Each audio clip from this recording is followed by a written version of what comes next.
Welcome to See You on the Other Side, where the world of the mysterious collides with the world of entertainment. A discussion of art, music, movies, spirituality, the weird, and self-discovery. And now, your hosts, musicians and entertainers who have their own weakness for the weird. Mike and Wendy from the band Sunspot. Wendy, you know when I had a great time? When did you have a great time? I had a great time at our Patreon hangout on Wednesday. Oh, I did too. That was so fun. So last Wednesday, we talked about paranormal stuff. We shared stories, shared pictures and things like that from our paranormal adventures with the Sunspot and See You on the Other Side Patreon community. Yes, and I'm looking forward to the next one, which is coming up right quick. Absolutely, it's coming up right quick. May 9th. Yeah, May 9th. So Patreon community members, please mark your calendars. We'd love to have you there. It'll be at 7:30 p.m. Central Time on May the 9th, which is a Wednesday. Yes, so we want to see you on Wednesday night, and that's just in next week. So from when you listen to the podcast, that's just next week. So we look forward to seeing you guys then. And if you aren't a Patreon member but would like to join us, you can just sign up at othersidepodcast.com/donate. And that's where you can be part of the coolest people in the universe. Right.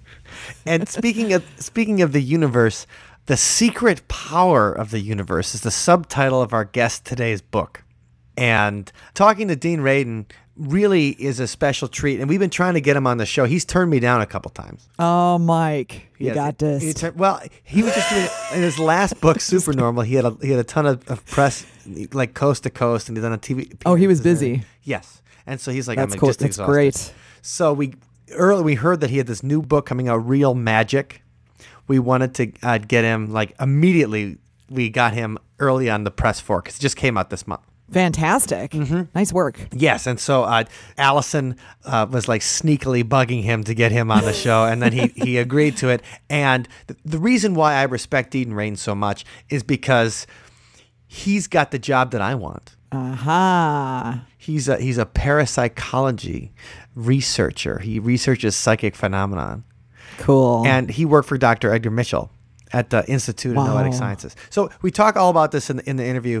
So I wanted to share with you how excited I was to have him on the show because I've been reading his work for over a decade. That's awesome. So, let's bring him on. Yeah. Dean Radin, PhD, is Chief Scientist at the Institute of Noetic Sciences and Associated Distinguished Professor of Integral and Transpersonal Psychology at the California Institute of Integral Studies. He earned an MS in Electrical Engineering and a PhD in Psychology from the University of Illinois Urbana-Champaign, Midwestern guy. All right, Dean. Before joining the research staff at IONS in 2001, he had held appointments at AT&T Bell Labs, Princeton University, University of Edinburgh, and SRI International. He is author or co-author of hundreds of technical and popular articles, 4 dozen book chapters, and 4 popular books: The Conscious Universe, Entangled Minds, Supernormal, and the one we'll be talking about today, Real Magic, Ancient Wisdom, Modern Science, and a Guide to the Secret Power of the Universe. Dean, thank you so much for joining Allison and I today and talking with the good people of See You on the Other Side. Thanks for inviting me.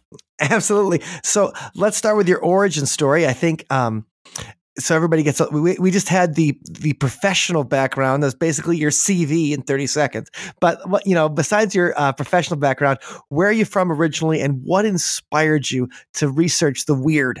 Well, I was born in New York City in the Bronx, near the Bronx Zoo. My parents tell me that when I was growing up, we were close enough to the zoo to be able to hear the lions roar at night. Ooh. So middle of the city and the middle of the jungle at the same time. When I was very young, we moved to Atlanta, Georgia, and I stayed there until I was 6. And then we moved to Springfield, Massachusetts, where I had most of my formative years. And then when I started working, or after college, I've lived in many places around the world. So I've been more or less settled now in California for the last 18 years, and I like it here. All right, that sounds good. What inspired you originally to seek out and research this? I mean, this is a very to some people, controversial area of science. And so I think it takes some cojones to want to research that. And what inspired you to do that? Well, first of all, everyone is interested in psychic phenomena because our surveys show that the majority of the population around the world either believes or has had experiences of these kinds of effects. So not surprisingly, a lot of people are interested in it. And we see that reflected in the entertainment world because it's $1 billion business. If you look at how many movies have paranormal themes or themes having to do with magical power and that sort of thing, it's like every other movie, every other TV show. So the interest is there, and Hollywood knows that. What also turns out to be interesting is that from a scholarship perspective, many academics are fascinated by these topics as well. In the academic world, you're not allowed to talk about psychic phenomena as though they're real, but you are allowed to talk about it. So typically it's expressed in terms of history and what people believe and that sort of thing. And within scholarship and looking at religion, for example, there's a huge number of scholars who write professional journal articles and publish them in peer-reviewed journals on the relationship between things like magic and development of science, and magic and the way it's been used by religions, and on and on and on. It's a massive area of interest. So the only thing that I've done that's a little bit different is that I decided that the taboo that prevents academics from talking about this is just stupid. A lot of taboos are stupid. They're social control features. And I decided I didn't want to play that game. So when I've given talks to technical audiences, sometimes I will ask them, if there was funding to do this kind of research and you wouldn't put your career at risk, how many of you would want to do the research in this area? It's always 100%. Everyone's interested in it. Of course they want to do something, but they can't. Your role, would it be proper to call you a parapsychologist? Only in polite society. Okay, fair enough. So you are a parapsychologist, and as we said, you're the chief scientist at the Institute of Noetic Sciences, IONS, and that was started by Edgar Mitchell, right? I mean, we did a necrolog on him when he passed. So we've been following his contributions as well for quite a while. Could you talk a little bit about which people and experiences influenced you the most when you were considering parapsychology? I think the first book that I read that was about the science of studying psychic phenomena was by a guy named Mark Hansel, who was a very strong skeptic of the paranormal. And it was a book that he wrote called, see if I can remember, ESP, A Scientific Investigation. I think that was the title. So Hansel was cut in the mold of people who have always been around, who have been very, very skeptical about these kinds of effects, and then write about it and saying why we shouldn't believe anything that we hear about it. So that part of it, I felt that he was going a little bit overboard in the book, like trying to explain everything away.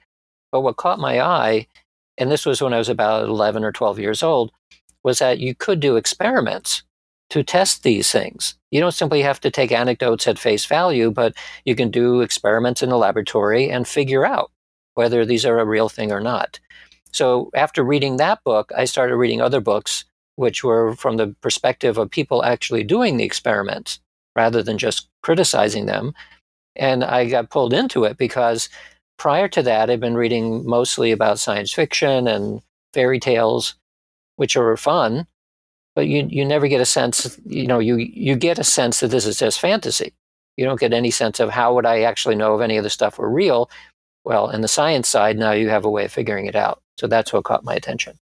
And so that kind of goes into the next question, which is, what is your definition of science? You were just touching there on, that first book you read on parapsychology.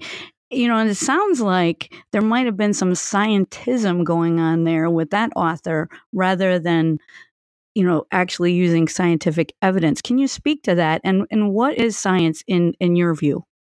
Well, it's two major components.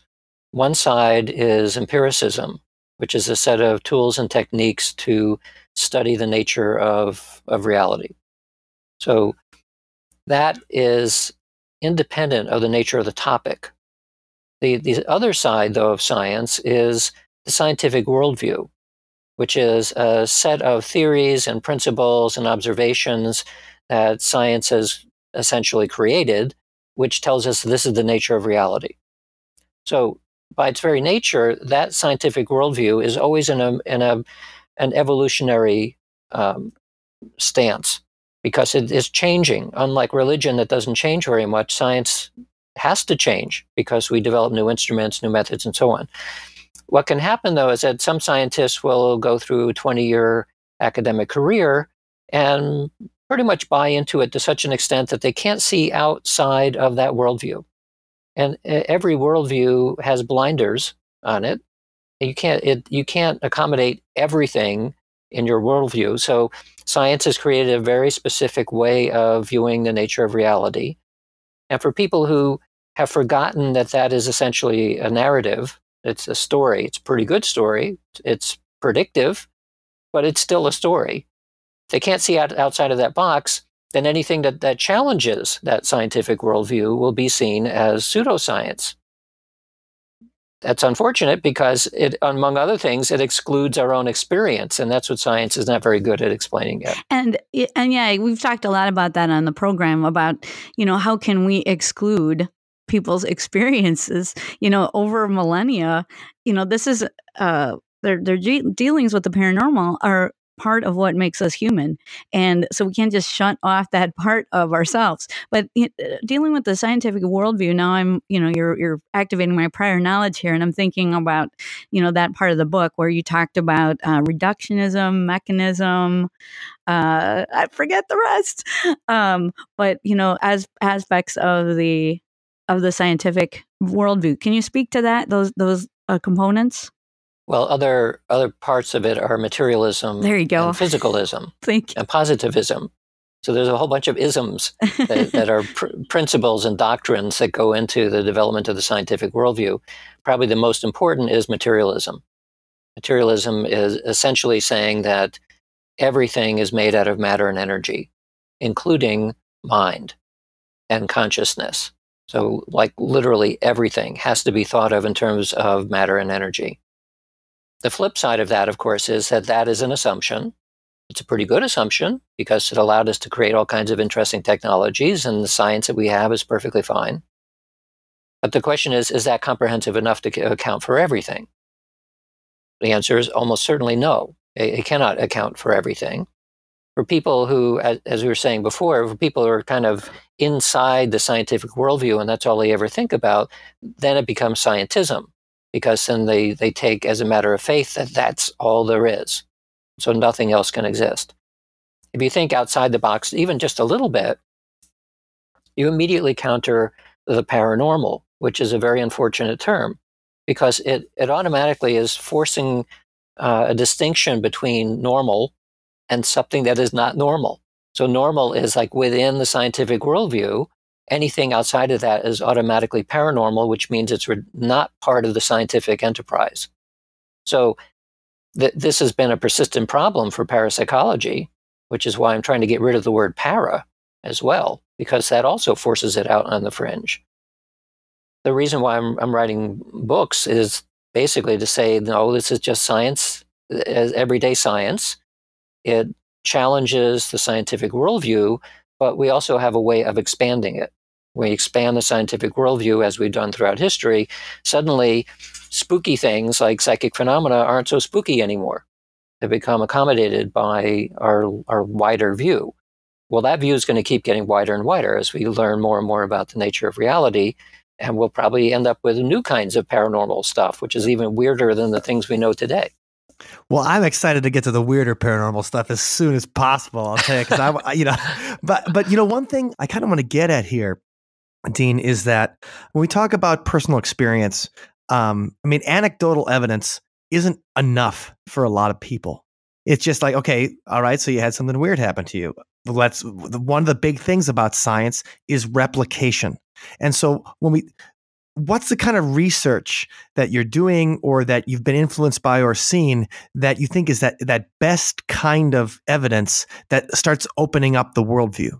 Because it's hard to replicate a personal experience, but what can you replicate out there? Right. So that brings us into the laboratory. Because in the laboratory, you can define what the conditions are under which you're seeing something. So you are creating the same kind of experience that people talk about in the everyday world, but under conditions where you can see it repeatedly and in lots of people. That gives us confidence that what we're looking at is real. So I'll just give one example with something like telepathy. So people report that they feel connected to others and they somehow know what's going on with people at a distance. From an anecdotal perspective, it's relatively easy to say, well, it could be coincidence. Like you just both went to the ocean and then you went home and you both had dreams about the ocean. Not too surprising, but that's not telepathy. And so there's a long list of mundane explanations as to why people would end up with the same kind of mental thing happening in their head. But nevertheless, sometimes you get people who haven't thought about somebody in 20 years and then they call you the next day. Well, is that a coincidence or not? A statistician would say, well, there's 7.5 billion people on Earth having trillions of experiences. Some of them are going to look pretty strange, but it's still coincidence. So when we go into the laboratory, we can say, okay, we're going to create a context here where we can exclude all of the mundane methods. So we'll select two people. We'll assign one to be a sender, one to be a receiver of information. We'll isolate them so there's no way they can communicate. And then we'll prepare in advance a series of photographic targets that are put in pools of 4 possible pictures. And the pictures are as different from each other as you can get. And then we'll create lots of different pools. So we have this large population of possible targets that we want the sender to send. Now we select a pool at random, and we select one of the 4 pictures in that pool at random.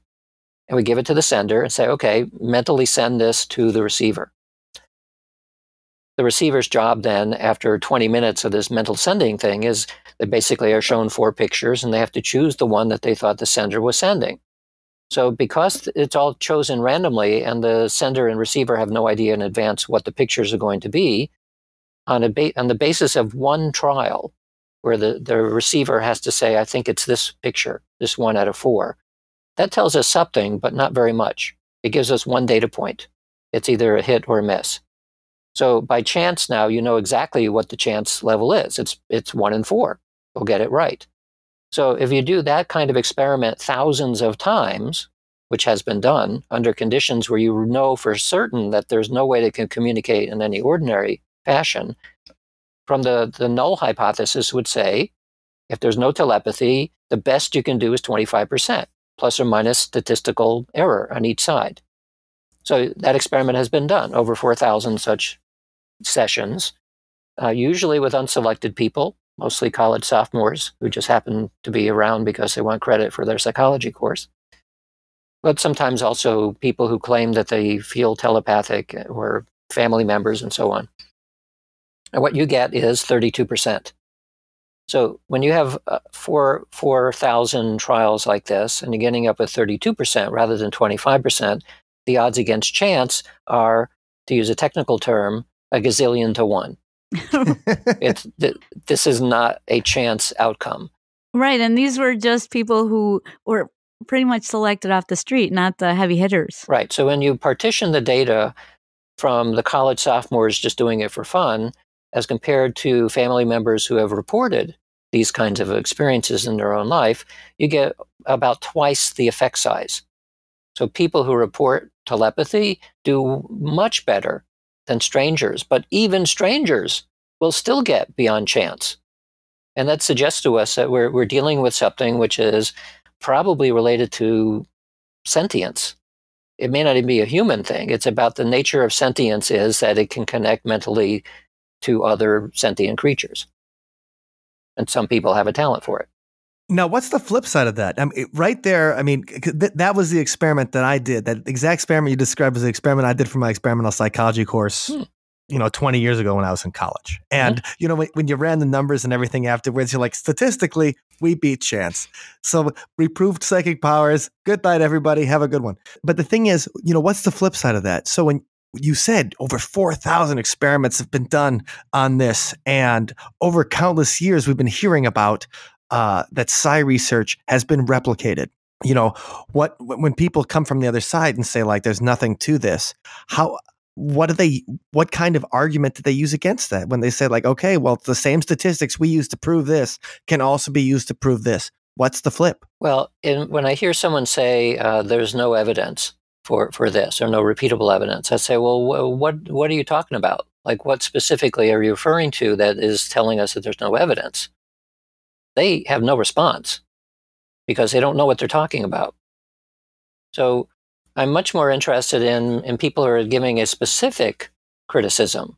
Like in this experiment, could it have been this flaw or something? Because then if they're right, and sometimes they are right, you take that and you say, okay, that may be a loophole. We'll close the loophole, and now we'll do the experiment again. And this has been going on for 4 decades. So when we do the classic telepathy experiment today, it has closed every loophole that anyone has ever raised. And we still get 32%. So I think it gives us more and more confidence as we do the same kind of experiment again and again in different labs with different people and keep getting the same result, including, by the way, by skeptics who explicitly said they don't believe in this stuff. They get 32% as well. So does telepathy exist? Probably. We see something like that in the laboratory. There are actually several other classes of experiments that are looking at telepathy in different ways, like brain-to-brain correlations, that sort of thing.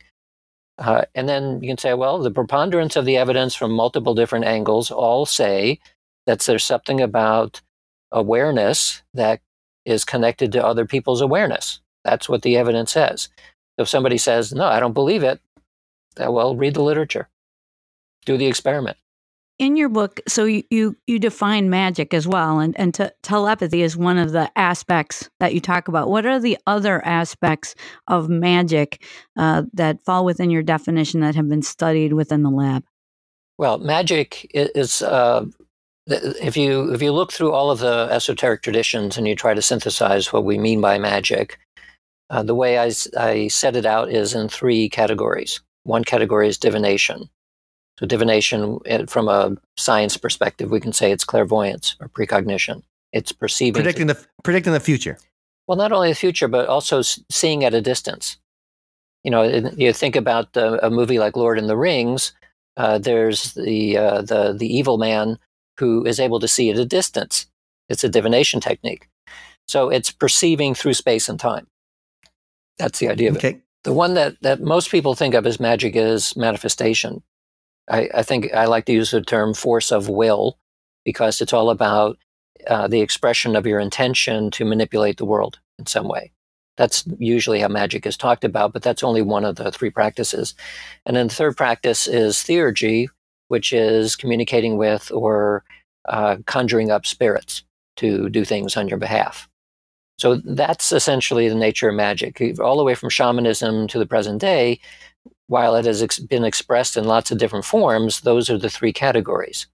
So those 3 categories have been studied by parapsychology as clairvoyance, precognition, psychokinesis, and various kinds of survival phenomena like near-death experience and mediumship. So the point of my book is that you look at classical ideas about magic, it turns out that we have been studying them, meaning me and my colleagues, for 150 years. We've been looking at these phenomena in the laboratory. We typically call them psychic, but it's the same phenomena that has been talked about as magic throughout history. Well, we just covered radar love, with the telepathy kind of thing as part of magic. When we talk about the other aspects too, I'm interested in the kind of experiments that you guys did to, if we just take another example, let's say conjuring up the dead, like you talked about that last one. What was the name of that again? Theurgy? Theurgy, yeah. Okay, theurgy. Okay. So that particular one, what kind of experiments could you do in the lab to try to conjure up kind of stuff. Like how is that setting? What's the context? And I want to go to that lab today. Well, theurgy is not exactly conjuring up the dead, although I guess I can see how you could think of it in those terms.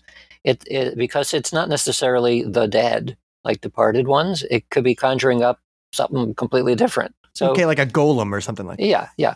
So in the laboratory, we have not done that. It's partially, as I say in my book, that if you don't know what you're doing when you're trying to conjure up things, don't do it. Right? Psychologically, it's destabilizing. You might actually tap into something that is real and it'll scare your pants off. Just don't do it. So I don't give instructions about that in the book. Okay. What I say instead is that a lot of the science on this is always looking at things in principle. Is it true in principle, as best as we can tell? And the moment you take a phenomena that expresses itself in the real world, and you put it into the laboratory, you're going to get a much smaller effect size. It's going to be pretty weak because it's an artificial context, the experiment. We ask people to perform a miracle on demand in exactly the way that we want them to, and they have to do it now. So that's typically not the way that the messy paranormal real world works. It's usually much bigger than that, but also it's spontaneous. Well, we don't want to wait around in the lab forever for something to happen, so we want it to happen on our own schedule. And as a result, the effects are smaller, but we have much higher confidence that the effects that we're seeing are real because we're able to exclude all of the other explanations. So when it comes to something like conjuring up spirits, about the best that we can do in the laboratory under lab conditions is through mediumship research. And so that we have done. And so we've looked at the neuroscience of mediumship and are mediums accurate and those kinds of questions. Now, I also want to talk about something that you mentioned in the book regarding the best evidence for these things. And I believe it was called Six Sigma as the top evidence. Can you explain that and maybe...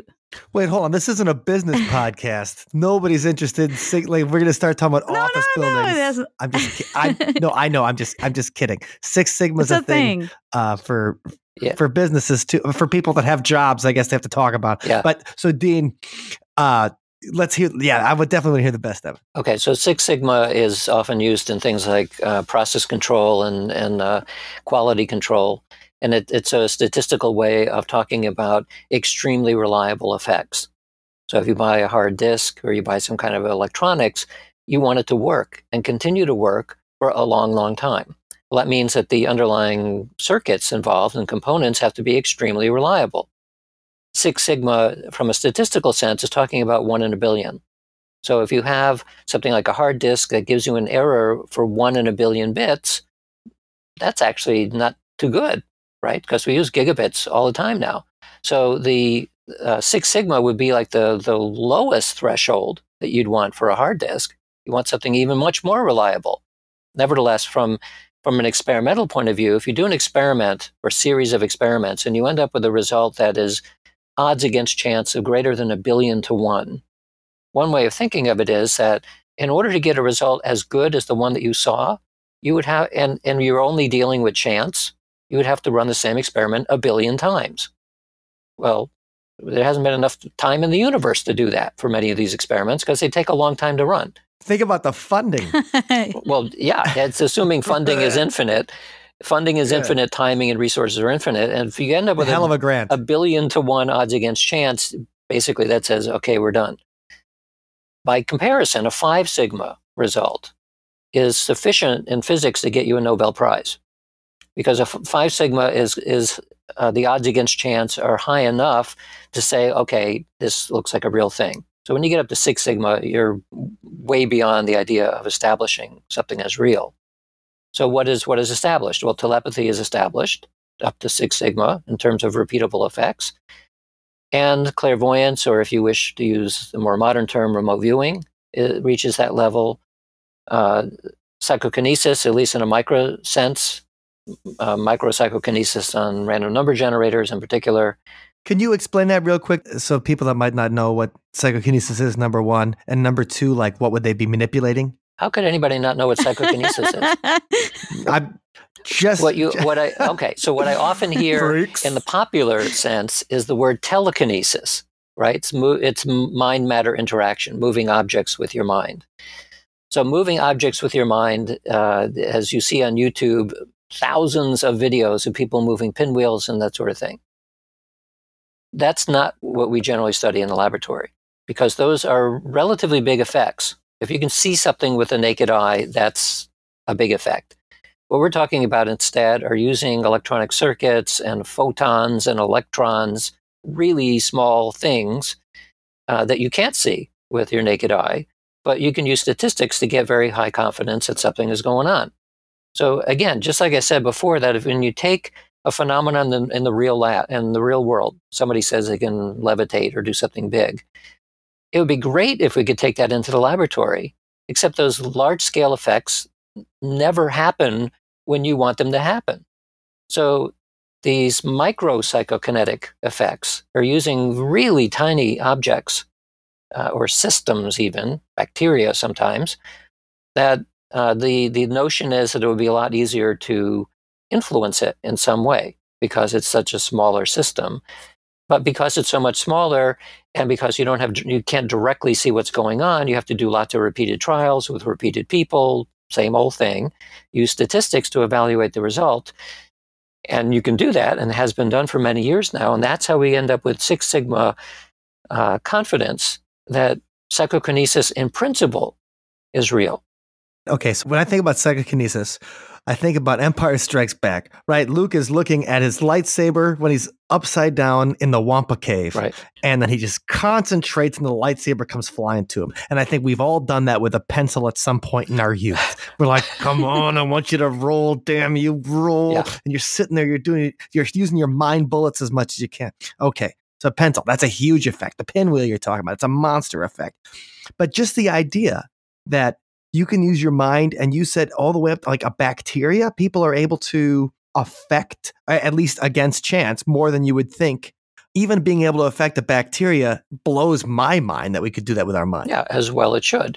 So everything from photons to the bacteria to radioactive decay rates to the movement of small animals to health in small animals, human physiology, human attention, a wide range of targets have been used, and they all pretty much show the same thing, that statistically you can cause these things to happen. I put cause in quotes because we don't actually know the causal mechanism. It may not be a mechanism in the ordinary sense, but nevertheless, there's definitely a correlation that goes on. I think I want this, and that thing tends to happen. That's generally what we see in the laboratory. Then you've also measured or other researchers as well have measured non-randomness in random number generators, right? Right. So the random number generators are electronic circuits that are like coin flippers. So in the old days, you might have actual dice that you would toss and have a target to make the dice all show a 6, something like that. Well, the random number generators are the analog of that, but now done in a way that you can create it digitally and record the data digitally. So it's much easier to do, and you don't have to worry about handling actual dice and all the rest of it. So there have been many, many hundreds of experiments using random number generators as a more modern version of tossing dice or manipulating objects. So if we know that magic is real, I know the people who are listening want to know, well, how can we practice it? I mean, how can we use this, to make our life better or manifest the things that we want? In the book, you mentioned a state called gnosis. I'm wondering if you can elaborate that and other ways that we can use this knowledge in our lives. Now, is that gnosis with a G? Yes. Like gnosis? Yes. Like, okay, Yeah. like a canoe. Yeah, like a canoe. Yeah. So there are practices. People are already using magical methods all the time, whether they realize it or not. Prayer can be thought of as a magical practice. And in some religions, it is explicitly a magical practice. It's the notion of using your intention to make something happen. So, I mean, there's many different reasons for doing prayer. Sometimes it's just a thanks or a gratitude prayer, which isn't necessarily saying I want something. But a lot of prayer is all about, I want this to happen.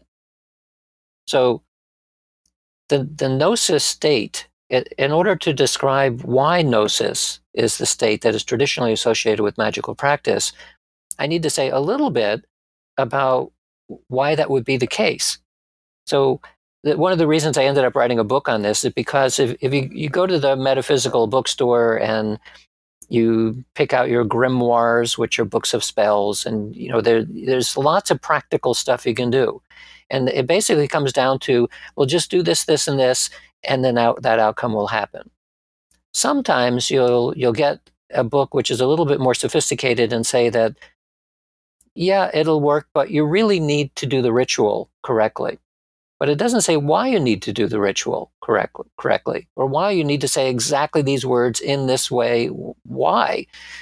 So that's one of the reasons why I decided to go much deeper into the Western esoteric tradition to find out what is the underlying reason for doing any of that stuff.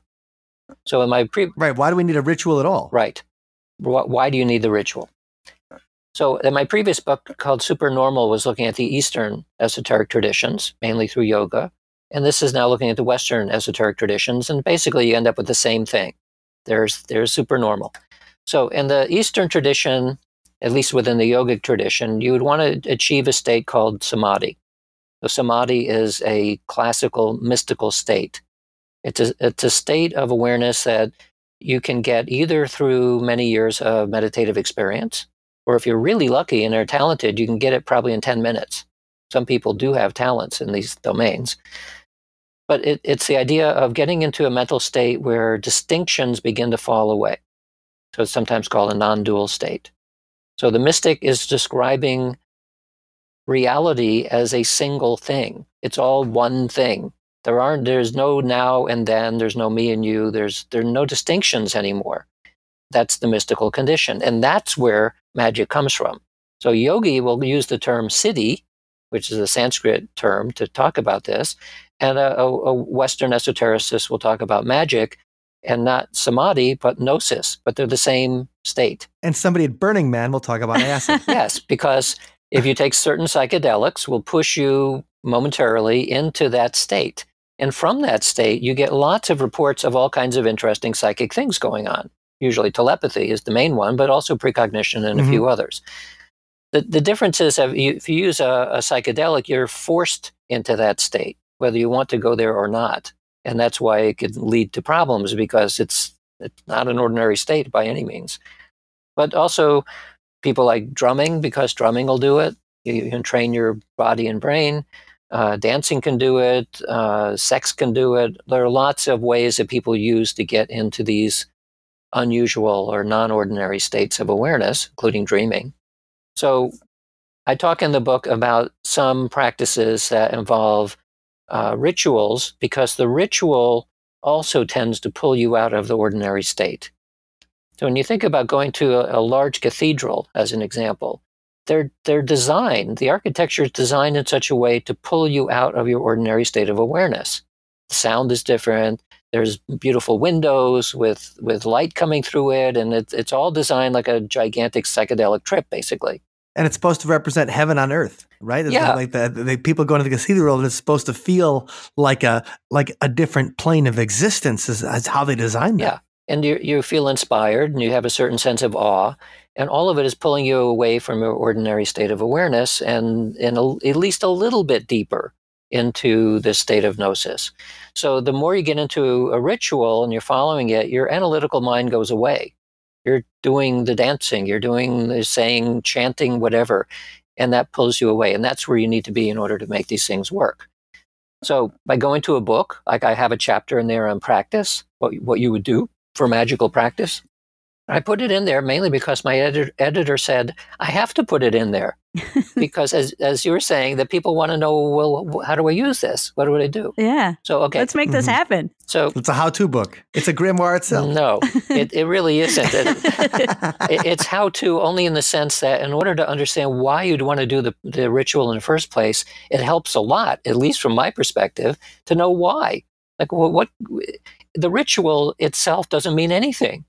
It's a way of getting you into a certain mental condition. That's my opinion. I know magicians who say, no, that's not the case. That you have to do exactly this procedure with this particular pentagram and this facing the east and blah, blah, blah. I consider that to be mostly theater. It's useful theater, but it's mostly theater. There may also be some elements of correlates that help the process. So, for example, if you're facing north versus not facing north? Well, now we know that humans are actually have magnetite in your brain, and you're different if you're facing north than you're not, because you can sense the magnetic field. Maybe that has something to do with it. Maybe if you're not facing north, then you're mentally not able to get into the right state. So these ancient practices that have rituals in them, some of them, which seem extraneous, maybe they were actually onto something. So I don't want to dismiss the ritual as totally meaningless, but I would rather say that I would rather take a ritual and start breaking it down into its pieces and see which ones seem to make sense, and let's test it, and which parts don't make sense. So my guess is that wearing hooded black velvet robes aren't necessary. It's fun, but it's not a necessary part. So it sounds like your point is there's a lot of ways to get into this non-ordinary state of experience. And in the book, you discuss the history of mesmerism. And I wondered, has the effect of hypnosis to induce or enhance psi been studied in the lab? Yeah, it has. In fact, Mesmer himself had discovered, or actually one of his students had discovered, that if you got the so-called somnambulist subjects, these are people who go into deep trance very easily. It's so deep that these are the ones that you can have them do things and they don't remember at all. Some of them could do clairvoyance to extremely accurate degree. They would call it traveling clairvoyance back then, which is what today we would call remote viewing. But they were really, really good at it. So that's one inkling that some people, small percentage, can go into these hypnotic states and basically be told you're now super psychic, and sure enough, they are. The other place that has looked at hypnosis in more detail are the Russians. So the Russians had done a lot of research on telepathy and hypnosis. One of the ways they did it is they would first find a somnambulist. They'd make sure that they were actually pretty good at the psychic tasks, and then they would remotely hypnotize them. So the experiment would be that the person is going about their everyday world. They were given a post-hypnotic suggestion that when they feel the hypnotist doing their thing, they would drop into a trance. So there are many experiments like that have been done, which is a little bit like the Manchurian Candidate, only more freaky, because that's exactly what I was thinking. Because now you can have somebody going about their daily life and just basically fall into a trance. And it's because somebody at a distance had basically pre-programmed them that when they feel the telepathic whatever, that they would drop into it. So, wow, that totally makes me think about voodoo dolls. You know, that whole idea that it can happen. You got me thinking about the serpent and the rainbow, as always. No, already when you were talking about dancing into the gnosis state, and that's something they really illustrate well in that film. If you guys want to have like some kind of visual representation of it, of someone dancing and going into that state of wild kind of suggestion and magic, but also that idea that of being programmed in a way that somebody can just think about it later and knock you out, or whatever the case may be. And if we think we're talking about the Russians doing this and weaponizing it and stuff like that, think about what the advertisers are already trying to do. Sure. Yeah, and I've been studying the work of Catherine Crowe for a project I'm working on, and so I've been thinking about the connection between somnambulist and the paranormal and hypnosis and the paranormal. So you're helping me to, clarify. Your book really helped me to clarify, why hypnosis and the paranormal are connected. Mm-hmm. Can you elaborate a little bit more on that? Is it just that hypnosis helps you to get to that gnosis state? Well, it's bypassing your analytical mind. And unfortunately, a lot of people are influenced by suggestion, but it's only these rare people, there's maybe 2% of people who can get into these very, very deep trance states quickly. That's where you begin to see really strange things happening, because now you're completely bypassing their conscious mind and, in a sense, talking not quite at the level of depth of that I would call gnosis, but a lot closer to it than the everyday state. Yeah. We interviewed Gary Lackman recently about his views on the Western esoteric tradition, and he recommends the hypnagogic or hypnopompic states for magical practice. How are these states related to gnosis? Well, again, they're deeper than the ordinary state. They happen twice a day or twice a night when you're falling asleep and waking up. So you can more or less program yourself to remain a little bit more aware while those states are happening. So I very rarely remember a hypnopompic state, waking up one. But if I want to, I can remember the going to sleep version, the hypnagogic state. Usually what I end up seeing is I'm just watching it like a movie because it's kind of interesting. But you could, in that state, prepare to use your intention to do things. And given that that's much lower than, lower is a metaphor, but it's deeper in terms of your consciousness toward the level of gnosis, that whatever you're doing there in an intentional way is more likely to occur.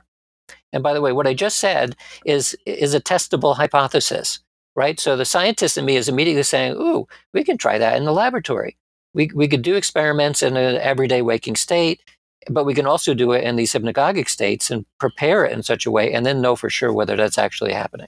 Well, that reminds me, I did that as a kid. I read a book. I got a book out of the library out of self-hypnosis, and had a whole thing about you could record yourself saying something, and then you would tell it and you'd play it as you were falling asleep. And so I was trying to get myself to stop biting my nails. And I was like, I don't know, 11 years old or 12 years old. And I had the home tape recorder, and I taped myself saying like, stop biting your nails. And I'd play that in headphones or whatever as I would fall asleep. And it worked for me. No, nice. After a week of doing, I stopped biting my nails. It does work. Of course, there's always a flip side to that the unintended consequences is that now you start biting the cassette tape, or you start biting something else. I started biting other people's nails, which did not make me popular at school. Which leads me to the question, so even lauded psychics like Ingo Swann have an obscured view at times and end up remote viewing like say in his case naked aliens romping on the dark side of the moon. So to use magical terminology, how can we bind those obscuring aspects of our minds for clearer vision when practicing magic? Well, it's not clear that you can, right? So that's a problem. Yeah, it's a problem. And that's why a small percentage of people who get involved in such things, including even just meditation, they become psychotic. Because you need to start from a condition where you're already psychologically well-grounded. You have friends, you can talk about this to other people. It's not completely secret, because you can freak yourself out pretty quickly. And when you start dealing with anything outside of the very mundane, everyday world. So I try to put a number of cautions in my book that basically say, yeah, magic is real. It can do things. For most people, it's going to be pretty weak, sort of like subtle effects. But don't dwell on it too much. Even though it is fascinating, don't dwell on it too much, because it destabilizes psychologically. Interesting. Yeah, and I wondered too, I have a few questions from others. I reached out to some of our former guests and, some of our listenership as well. And so Fred Fogarty of HawaiiParacon.com says, or asks, how is magic different than wishful thinking or mere priming? Priming being the psychological phenomena where, having been exposed to a word or idea, it influences your experiences later. Right. Well, that's a good question. So a lot of what we would think of as positive psychology, which can also be traced back into the esoteric traditions, a lot of that has standard psychological ways of thinking about why it works. And it does work. I mean, you can get a master's degree in positive psychology from the University of Pennsylvania if you wanted to. So the methods work. We know that things like affirmations, when in the laboratory context, we know that it's not simply wishful thinking. It's not just a psychological effect, and that we need to go into a laboratory context to be able to know that with any certainty. So that's the answer, right? Yeah, the lab marks the difference then. Yeah. And Gary Lachman also wanted to know what your take on synchronicity is. In many ways, I think of what we do in the laboratory as controlled synchronicities, right? We're creating meaningful coincidences in time, but under our control. That's what an experiment is about psychic phenomena in the lab. We want you to have a synchronous thoughts at the same time between two people in the laboratory. So that could look like a synchronicity. If it was done outside of the laboratory, both people would say, "Oh, I just thought of that thing. How funny that is." Well, it's a synchronicity. If it was in the laboratory under our control, it would be a data point. So basically it's the same phenomenon, I think. It's just that one is controlled and the other one isn't.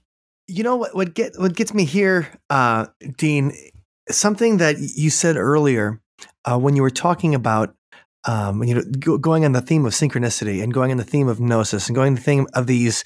You said when people try this real magic, the effects are probably weak. But when we talk about magic, and you said like, well, if a human mind can affect a bacteria or affect a random number past chance, what kind of small things can we affect that later on can blossom into something that you may not attribute it to magic, but you can certainly attribute it to a positive attitude. You can certainly attribute it to something. Are there certain things that people can do to start making these weak, but maybe in the future powerful changes in their life? That's a very good question, because the fact that something is weak, even probabilistic, could eventually turn into something monstrous in a good sense or in a bad sense. So if you wanted to have a much better job, for example, and you did a magical practice, and I'll talk about one or two in a bit, but you wanted to do that, you could end up with something like a step function where one day you have this job and the very next day you have a completely different job. That happens occasionally. Usually it's not that fast. So what happens is that you'll begin to start a cascading series of what looks like synchronicities, probabilistic things. You meet the right person, you go to the right place, things start happening that will lead you to the thing that you want. And it takes time for these events to compound. So one of the reasons why affirmations are so popular is because they do tend to work. And the one that I talk about, or the two that I talk about in my book, one's simply called writing magic. Writing magic is one of the oldest forms of magical practice. And it is literally that you write down on a piece of paper what it is that you want. Usually put in affirmation terms, you put it down as in present tense. I have this thing. Not that I want to have it, but I have it. You make it as though it is now a real thing. You write it. The act of writing is a ritual. The act of writing focuses the mind and the attention and intention during the act of writing. And then you put that piece of paper somewhere so that it is not in the mundane world. It's more of a secret with you and the universe. And you don't want to blab to all your friends that you now have this affirmation that you've done, because all it takes is one person to give you a funny look about it, and that will destroy your belief that it's going to work. And among the factors that make these effects work, belief is probably the strongest. So the belief can modulate magic, as we talk about one of the experiments in the book, where if people were involved in an experiment involving a blessing, so that was an intentional act, if they believed in it, they got a much bigger effect than if they didn't believe. So, and we see this again and again. There's lots of experiments looking at the role of belief in psychic performance, but you see the same thing said again and again in the magical traditions. This is one of the reasons why in cultures that strongly believe in magic, the magical effects, I think, work a lot better. And the traditional case is in voodoo, for example. If somebody does a voodoo act of a shaman or the voodoo practitioner or priest is doing voodoo in a culture that is supporting that, it can be deadly. Whereas if the same person does the same thing, say, in secular United States, people can say, well, that's ridiculous. I don't believe in that, and it won't work. So the belief is something like a psychological filter that allows you to go along with the intention or not. It seems to be a way to block it. Awesome. I'll be writing down stuff right after this podcast. I'm not going to tell you what it is. I'm not going to tell you guys what it is. So you write it. So there's writing. Yeah, so write it down and then look at it every so often, but don't dwell on it. Because the whole point, just like with rituals, you want to focus attention like crazy on the thing that you want, and then you have to release it. Because if you don't release it, it's going to stay at the level of analytical everyday awareness, and that's not where the action happens. So you want to have absolute, total focus on the thing, and then release it to allow it to settle down into the state of gnosis. Now, some people can go there mentally. They can go there and maintain awareness all the way down and do it consciously, but most people can't. So you do the ritual, and that helps the process along. And are there other practices? You've mentioned writing, and and I'm thinking too.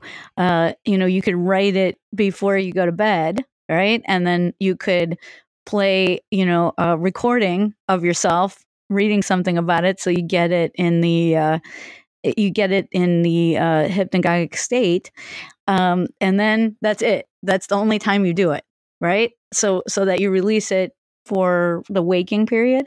Well, there are different recommendations. Some people say you write it on a special piece of paper with a special pen, and then you burn it.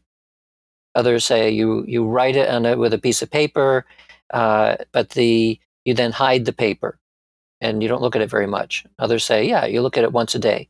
So just like any practice, people are going to resonate with different methods. So you'll have to practice yourself and see which one works the best. Others will do subliminal programming within the hypnagogic state or even the waking state. That's pretty popular as well.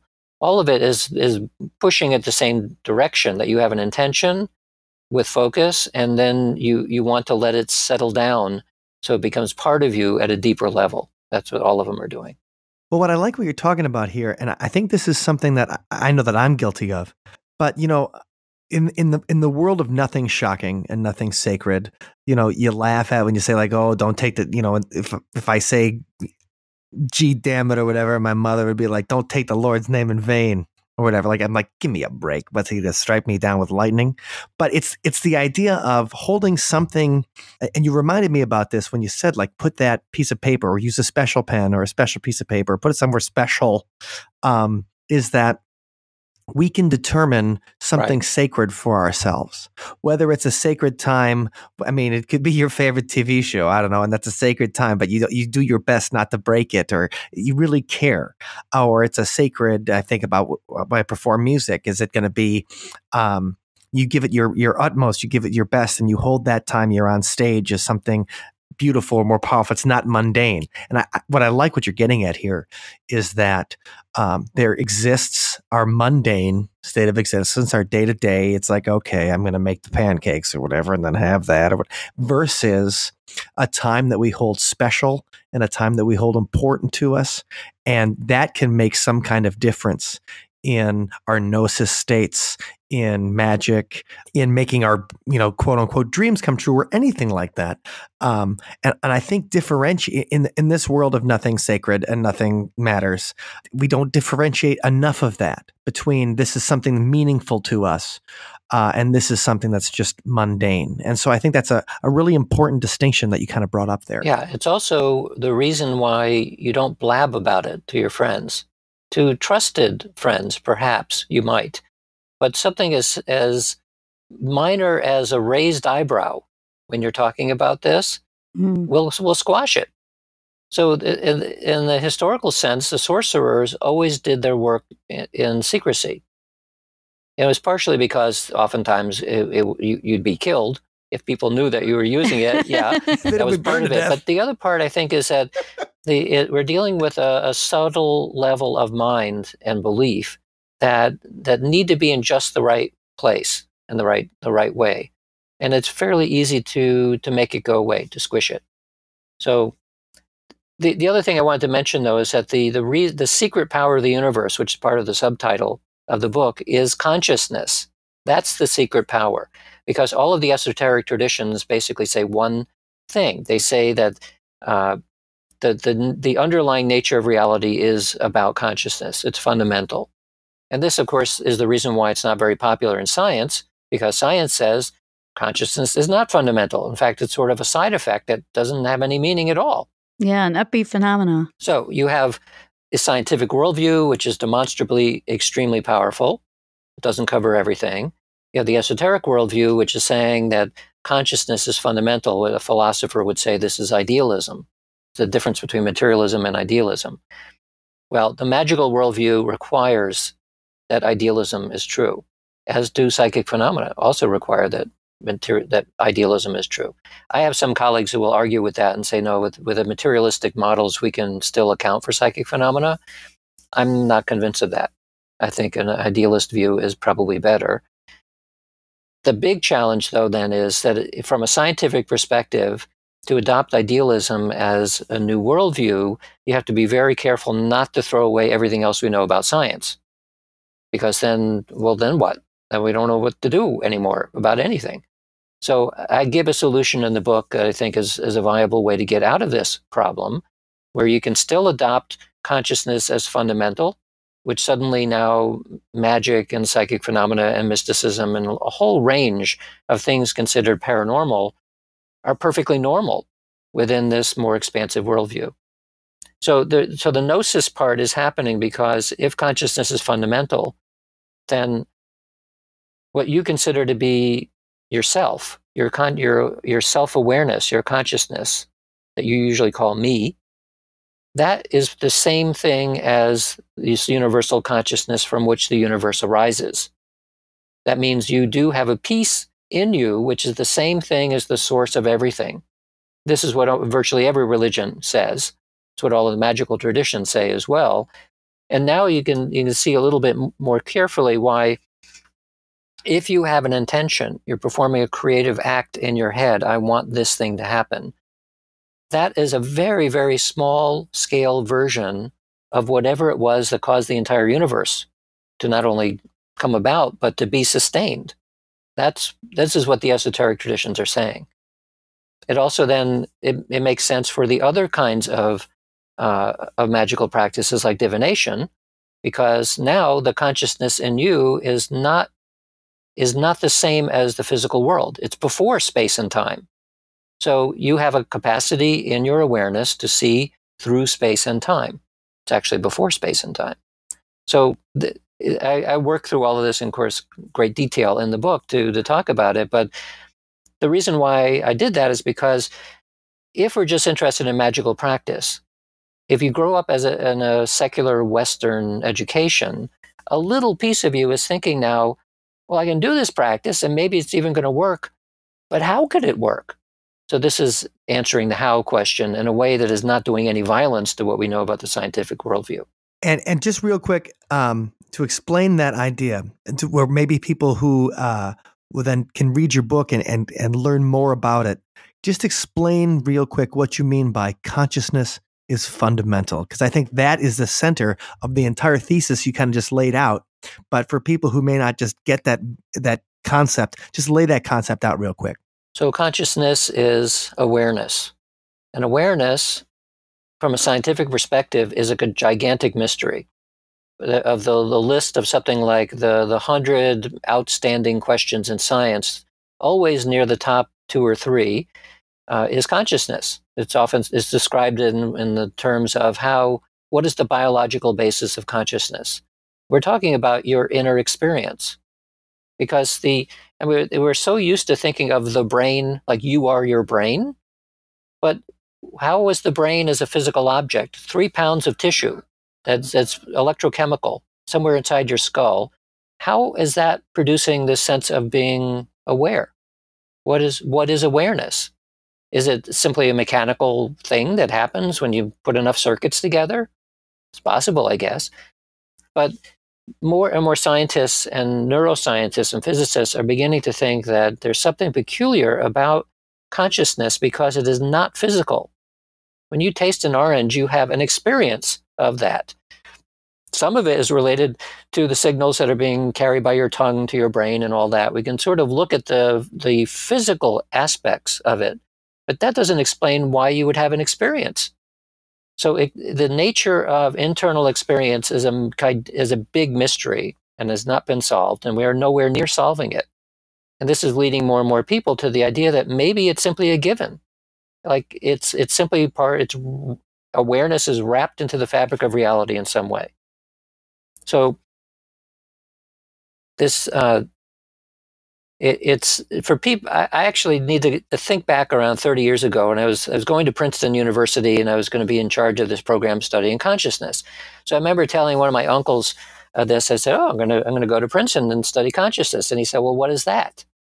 What do you mean you're going to study consciousness?" And I said, "Well, how would we account for your experience, for just like the fact that you're aware of anything?"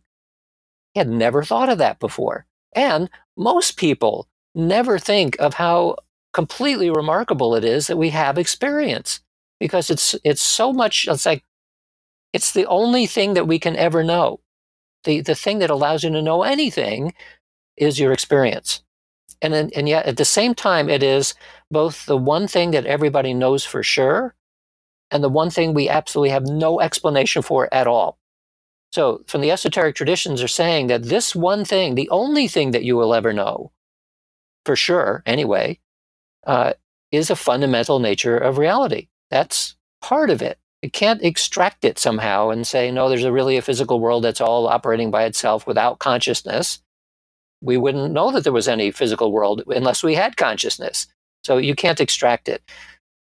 If it is as important as the esoteric people have said, then it begins to explain. It provides a way of understanding why magic would exist at all and why psychic phenomena exist and so on. It provides an explanatory context for all of these, maybe not all, a lot of what's considered to be paranormal phenomena. Yeah. So I don't know if that answered the question any better, but... Yeah, and you've been very generous with your time, Dean, but we should probably wrap up, although I have a million questions that people wanted to ask you.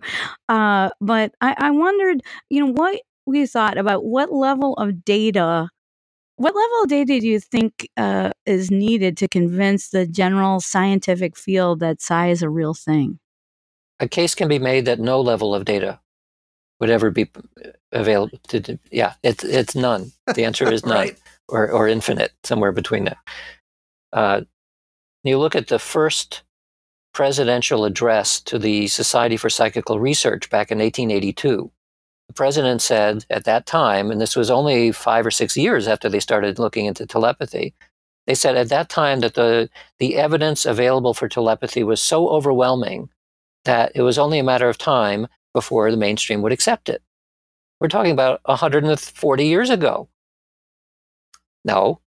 And so the moment you see what's happening there, you realize that the reason why it's not accepted is because it does not fit within the scientific worldview. That's why.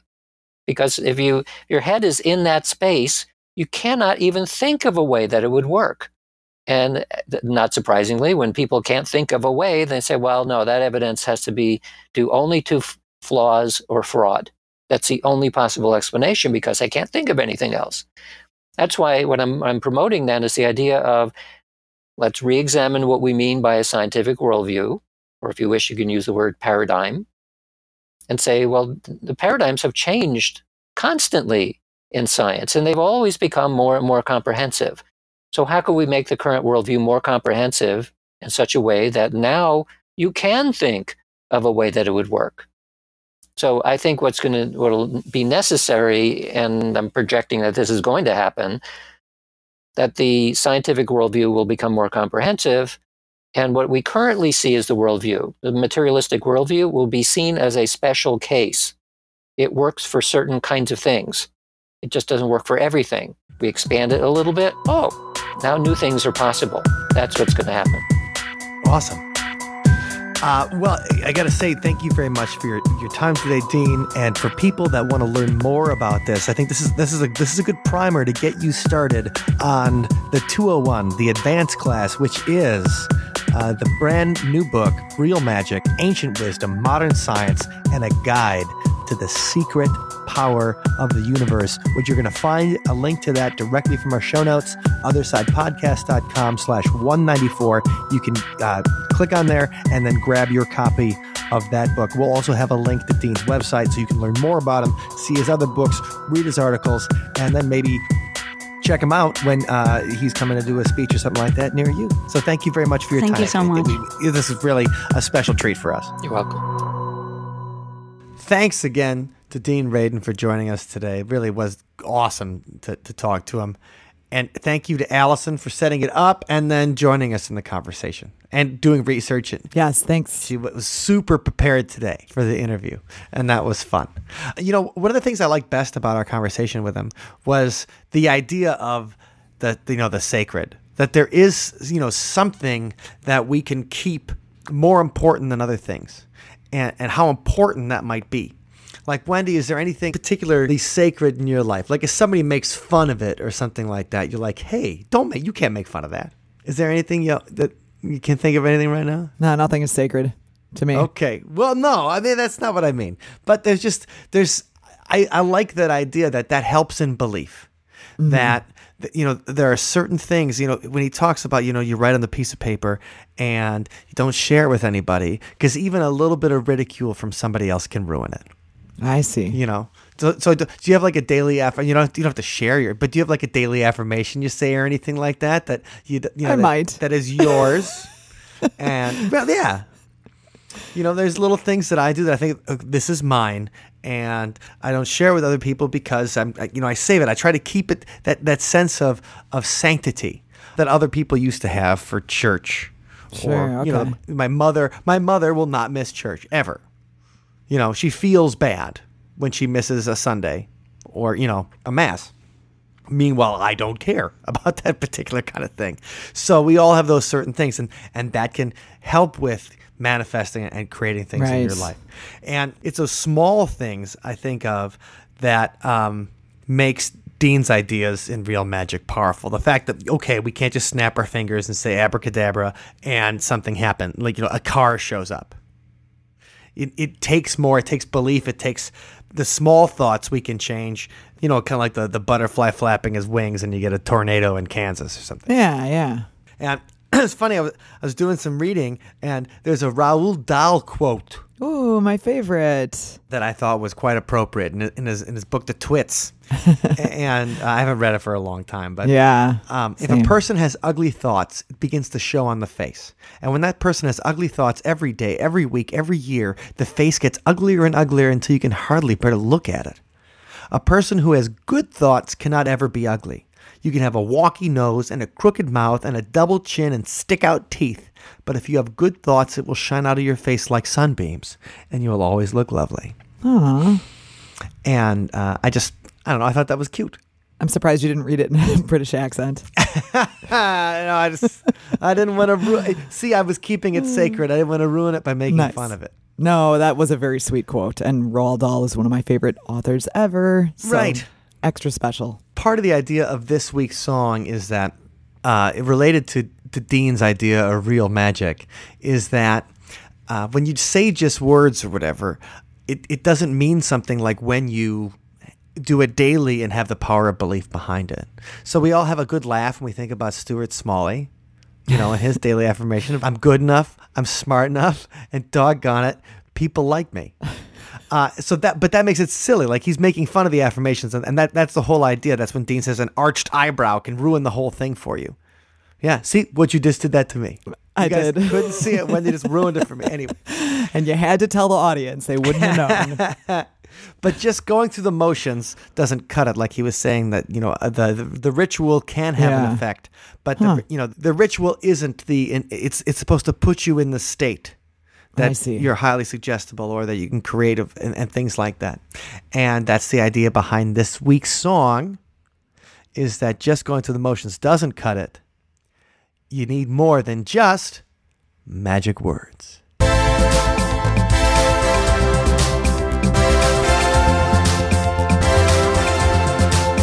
It's magic.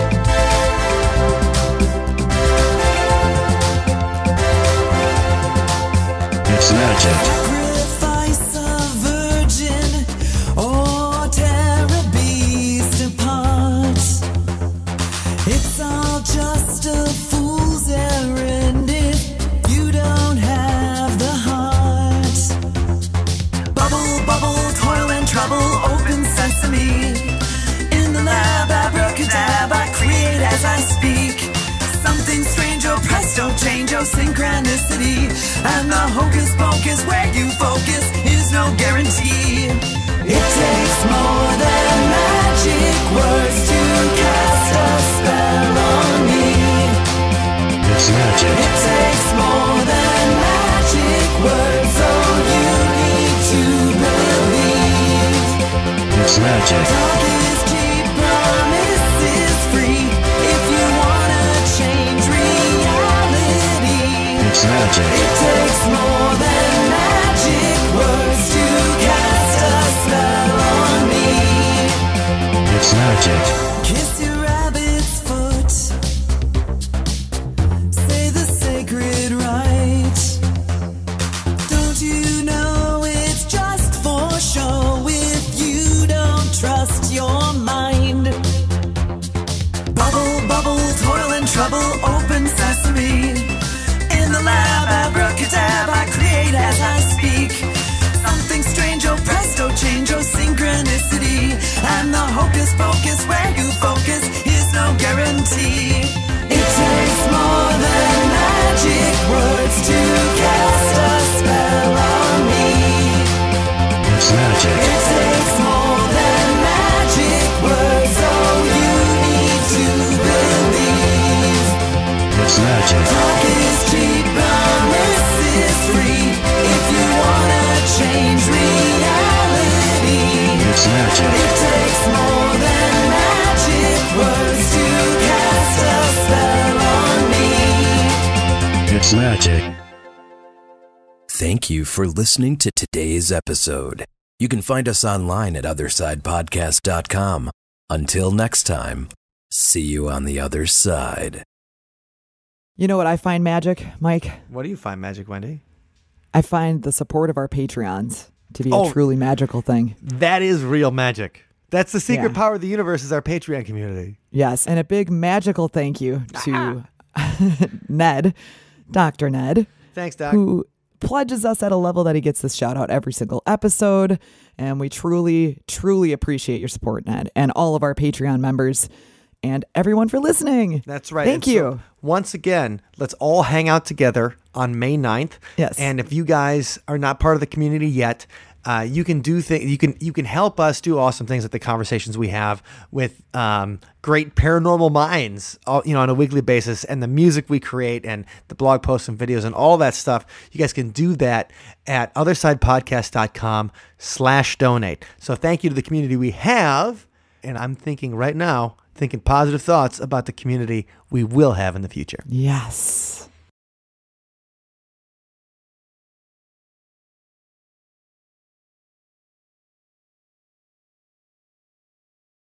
I'm good enough, I'm smart enough, and doggone it, people like me.